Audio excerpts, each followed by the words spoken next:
Bonjour les parents. Bon, vous vous doutez bien, il fallait que je sorte une vidéo quand même sur le coronavirus et la grossesse. Il me semble que c'est important, même si vous trouverez sans aucun doute d'autres sources d'informations. Mais voilà, il me semble que c'était un minimum que je devais faire. Bon, comme vous le savez sans doute aussi, il y a très peu de recul. On n'est pas habitué à ce type-là de virus, donc il y a peu de recul, donc peu de publications. Néanmoins, ce qu'on a pu constater sur les quelques cas qui ont déjà été répertoriés, c'est qu'il n'y a pas de raison pour que le fœtus soit infecté. Pourquoi? Parce qu'en fait, chez les femmes présentant l'infection au coronavirus, il y a très peu de virus dans le sang. Or, s'il y a peu de virus dans le sang, il n'y a pas de passage au niveau du placenta et donc pas de risque d'infecter le bébé.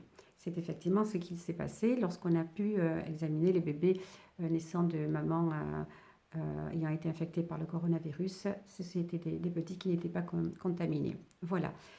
Donc, ça, c'est quand même, concernant la contamination des fœtus, c'est quand même plutôt rassurant.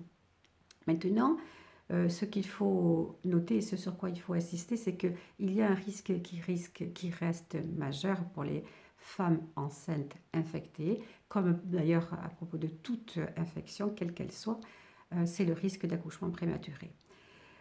D'où la nécessité de répéter aux femmes enceintes de limiter au maximum, ou plutôt de réduire au minimum leur déplacement, annuler tous les rendez-vous qui ne sont pas indispensables, vraiment, et éviter de se retrouver dans des lieux où il y a beaucoup de monde. Ça, c'est une évidence, hein, voilà. Pour les conditions d'accouchement des femmes qui sont infectées par le coronavirus.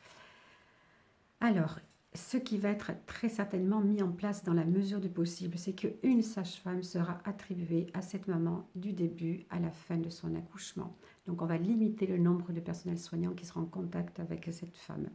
L'accouchement se déroulera comme d'habitude. Mais voilà, ça c'est important, que cette maman ne soit en contact avec très peu de membres du personnel. Ce qui est un petit peu gênant pour la maman, c'est que évidemment, elle va devoir garder son masque sur le visage pendant toute la durée du travail. Alors c'est vrai que quand vous savez comment il va falloir respirer, longue inspire et longue expiration, bon, ça va être difficile avec un masque. Mais c'est un moindre mal, il faut l'accepter. Euh, Très important de le savoir, puisque ça a été mis en pratique par erreur dans certains pays, pas de séparation de la maman et de son bébé. Hein, les pédiatres sont tous été d'accord pour le signifier. On ne sépare pas la maman de son bébé. Une maman infectée aura donc son bébé avec elle dans sa chambre. Elle continuera à porter son masque et le bébé, lui, sera dans son petit lit, pas collé au lit de la maman, mais dans une distance normale. Voilà, ce qui me permet de vous dire que là aussi, les pédiatres sont d'accord pour dire à quel point il sera important de conseiller, voire d'encourager même l'allaitement maternel, même chez une maman qui est déjà infectée. Il faudra qu'elle porte son masque, bien entendu, lorsqu'elle va allaiter son bébé et qu'elle applique les précautions standards, se laver les mains, etc. Voilà. Ah oui, je précise, mais enfin, ça va vous sembler logique, ce que je vais dire évidemment, ne jamais mettre un masque sur le visage du bébé. Bien entendu, il ne le supporterait absolument pas. Il risquerait l'étouffement. En cas de césarienne, quelles vont être les différences? Aucune. Le protocole de la césarienne elle-même sera exactement le même que celui qui est utilisé habituellement. La décontamination du lieu et du matériel sera stricte, mais comme elle l'est d'habitude, hein, il n'y aura pas de problème. Bon, par contre, lorsque la maman aura été césarisée, elle est habituellement mise en salle de réveil. Évidemment, ce sera une salle de réveil adaptée, donc elle ne se retrouvera pas dans une salle de réveil où il y a d'autres personnes en post-opératoire, ni d'autres femmes ayant été césarisées et non contaminées. Donc il y aura un circuit particulier à suivre. Voilà.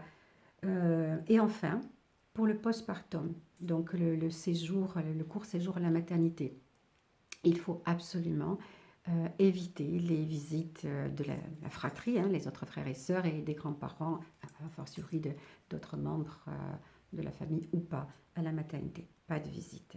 Et de retour à la maison, il faudra faire très attention aussi au nombre de visites. Voilà pour les grands points les plus importants, me semble-t-il, pour ce qui concerne la grossesse et le coronavirus. Si vous avez des questions, n'hésitez pas à me les poser via les commentaires et je répondrai sans problème. Voilà, je vous souhaite une excellente journée. Soyez très prudentes les mamans. Mettez toutes ces précautions en pratique, c'est très important. Ciao, ciao!